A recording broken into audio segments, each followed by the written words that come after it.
Mike Lindell, usually referred to as the pillow guy, who made his way into the Oval to help plan the coup, staunch Trump ally, big life promoter to this day, today, says the FBI questioned him yesterday and seized his cell phone. Lindell tells the New York Times that he had been in the drive-through line at a Hardee's fast food restaurant in Minnesota when his vehicle was surrounded by several cars driven by federal agents. The agents presented him with a search and seizure warrant and interviewed him for about 15 minutes. Lindell, who continues to promote conspiracy theories about the 2020 election, says the agents asked him about Tina Peters. Of course, she's the Colorado clerk indicted on multiple felony charges for allegedly tampering with Mesa County's voting machines after the 2020 election. The Times explains it like this, quote, "The search is a sign that a federal investigation into Ms. Peters has reached a prominent figure in the national movement to investigate and overturn the 2020 election." Joining us at the table, my friend and colleague, NBC News correspondent Vaughn Hilliard. Vaughn, you've ended up on this hardcore election denier beat, and I'm sorry for you, but so grateful that we have you there and happy for us. Tell me this story. Remind everyone who she is and her ties to Lindell and what this means. Right. I think it was, I was actually out in Colorado covering the Senate race here over the summer, their primary. But then Tina Peters is this figure who was indicted back in March for allowing somebody to come in. She's the county clerk. This is a far western county in Colorado, along with her deputy, allowing somebody to come in, photograph and take copies of the Dominion voting systems, along with passwords. Well, then it got into the hands of right-wing outlets, including Gateway Pundit, which posted it online and fell into the hands of conspiracy theorists. And that is what led to her indictment. And what this indicates is that the DOJ's investigation is continuing. Whether Mike Lindell is a subject himself, we don't know, but she is a close ally of Mike Lindell's. And I think that's where it's important to understand that, well, we may know him as the My Pillow guy who has now a coffee line, a slipper line. He's not a sideshow.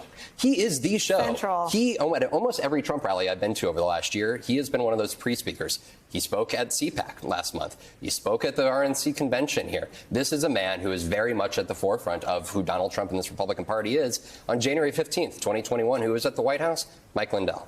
He's also the one around whom extreme legal peril follows. I mean, it's some of the segments that we've actually aired here of Lindell continuing to peddle the conspiracy theories about Dominion on OWN that were shut down by some of those right-wing outlets because of the billion-dollar lawsuits filed by Dominion. I mean, he's facing a lot of legal exposure. Right, a defamation lawsuit that is ongoing right now, and potentially now the DOJ. He has helped contribute his own money to Tina Peters' defense fund. And actually, when I was with her this summer, we engaged in a conversation that was frankly not in our reality here.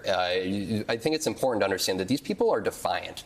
She's pleading not guilty. She was arraigned just 2 weeks ago. These are folks who remain committed to somehow proving that the election was rigged and that Donald Trump actually got 10 million more votes than we did. But right there on the spot after our interview, she goes, "Do you know Mark Finchem, the Secretary of State candidate in Arizona?"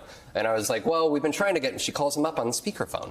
These folks are in contact with one another. Mike Lindell, Tina Peters, Mark Finchem, who is the Secretary of State candidate in Arizona, Jim Marchant, the Secretary of State candidate in Nevada. These folks are all in touch. I talked with Jim Marchant, that candidate election denier in Nevada, and he told me that they feel like it's important to work in conjunction with one another, along with Christina Caramo in Michigan, so that they can all be on the same page about what their next steps are, because they intend to all be in office, and there's a very decent chance that these folks could be there. And so while Tina Peters may be on the line of facing DOJ prosecution, we don't know what happens to Mike Lindell next. In the meanwhile, we're 2 months away from some of these individuals who are facing the DOJ investigation potentially being into office at the same time.